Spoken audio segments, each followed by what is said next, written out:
nous sommes à l'Université de Pau et des Pays de l'Adour. Nous allons lire deux passages du roman Daphnis et Chloé de Longus, le préambule et le chapitre 32 du livre 1, en grec et dans la traduction française de Jacques Amiot.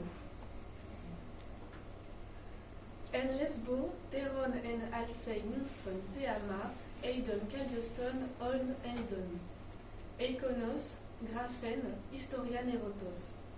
Kalon men kanto alsos polydendron, anteron, katariton. Mia pege planta etrefich, kaita ante, kaita dendra.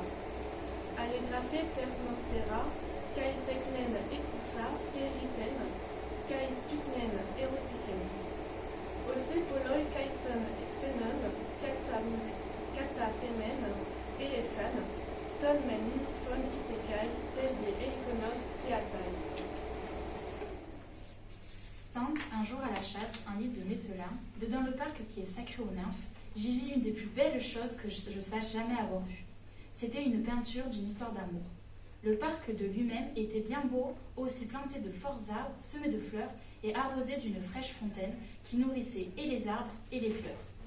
Mais la peinture était encore plus plaisante que tout le reste, tant pour la nouveauté du sujet, dont l'aventure était merveilleuse, que pour l'artifice et l'excellence de la peinture amoureuse. Tellement que plusieurs passants, qui en avaient entendu parler, visitaient le parc non moins pour voir cette peinture que pour faire prière aux nymphes. Gunaikes epotes tictusa, kai alai strarganois, cosmusai, paidia e kaimena, polmnia trefonta, polmenes anairumenoi, neioi suntimenai, leston catadrome, polemion embole, pola ala, kai panta erotica idonta, me kai tomasanta, potos esken, antigrapsai, te graphe. Il y avait des femmes grosses qui accouchaient et d'autres qui enveloppaient de langes leurs enfants, de petits poupards en maillot, exposés à la merci de fortune, des bêtes qui les nourrissaient, des pasteurs qui les enlevaient, une compagnie de jeunes gens qui s'allaient battre au champ, des corsaires qui écumaient les côtes de la mer, des ennemis qui couraient le pays, avec plusieurs autres choses, et toutes amoureuses, lesquelles je regardais en si grand plaisir et les trouvais si belles qu'il me prit ennui de les coucher par écrit. Kai anadzetesamenos exegetentes eikonos, tetaras biblus exepones amen. Anathemamen eroti kai nymphais kai pani, ktemade terpnon passin anthropos. Ho kai nosuntai asetai, kai lupumenon paramutesetai, ton erastenta anamnesei, ton uk erastenta propaidosei, pantos garudeis erota e fugen efexetai, mecris an kalos e, kai ophthalmoi bleposi, hemin doteos paraskoi, sophronoussi, tat ton alon graphen. Si chercher quelqu'un qui me les donna à entendre par le menu, et ayant le tout particulièrement entendu, en composer 4 livres que maintenant je dédie comme une offrande à Amour, aux nymphes et Pan, espérant que le conte en fera plaisant et agréable à plusieurs manières du genre, pour ce qu'il pourra servir à guérir le malade, consoler le dormant, remettra en mémoire de ses amours celui qui aura autrefois été amoureux et instruira celui qui ne l'aura encore point été, car il ne fut ni ne fera jamais homme qui du tout se puisse tenir d'aimer tant qu'il y aura beauté au monde, et que les yeux auront puissance de regarder.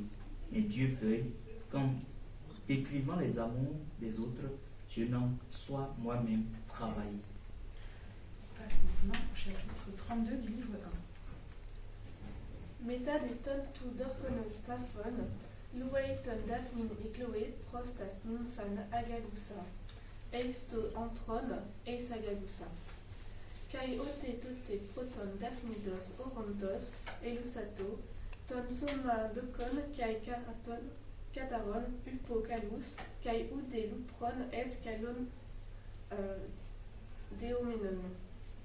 Kai ante tes sulexantes, ossa ante tes horas ekeines, Estephanusan ta agalmata, kai te tu dorkonos surega tes petras, exertersan, anathema. Kai meta tuto et pomutes,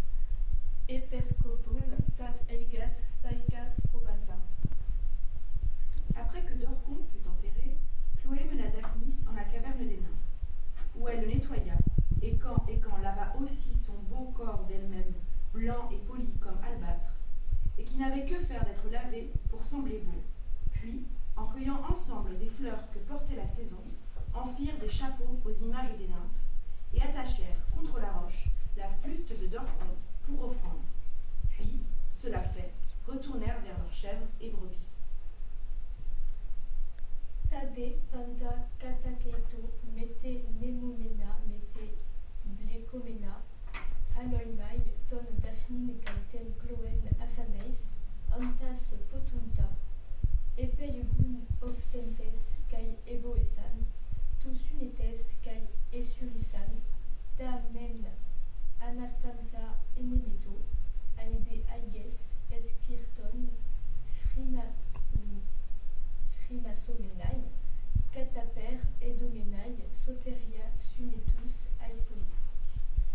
Lesquels ils trouvèrent toutes tapies contre la terre, sans paître ni bêler, pour l'ennui et le regret qu'elles avaient, ainsi qu'il est à présumer de ne voir plus ni Daphnis ni Chloé, mais aussitôt qu'elles les aperçurent, et qu'eux se mirent à les siffler comme des coutumes, et à jouer du flageolet, elles se levèrent incontinent, et se mettent à pâturer comme devant, et les chèvres à sauter en bêlant, comme si elles s'étaient réjouies d'avoir retrouvé leur chevrier.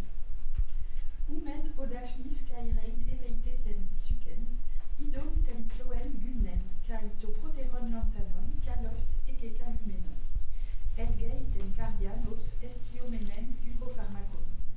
Kai ototo pneuma pote men labron exepnei, cataper titos diocontos auton, potede epeleipe, cataper ec dapaneten, entais proterais epidromais.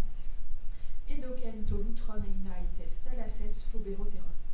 Enomidze ten psyken eti paratois lestais menein, oianeos kai agroikos kai eti agnuon, to erotos lesterion.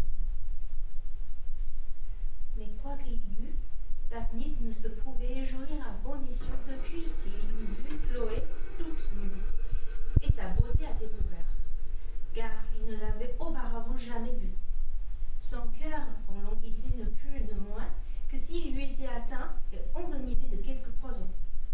Son pouls était aucune fois fort et hâté, comme si on l'eût chassé, et quelquefois faible et débile, comme si à la surprise des coursières, il eût perdu toute sa force.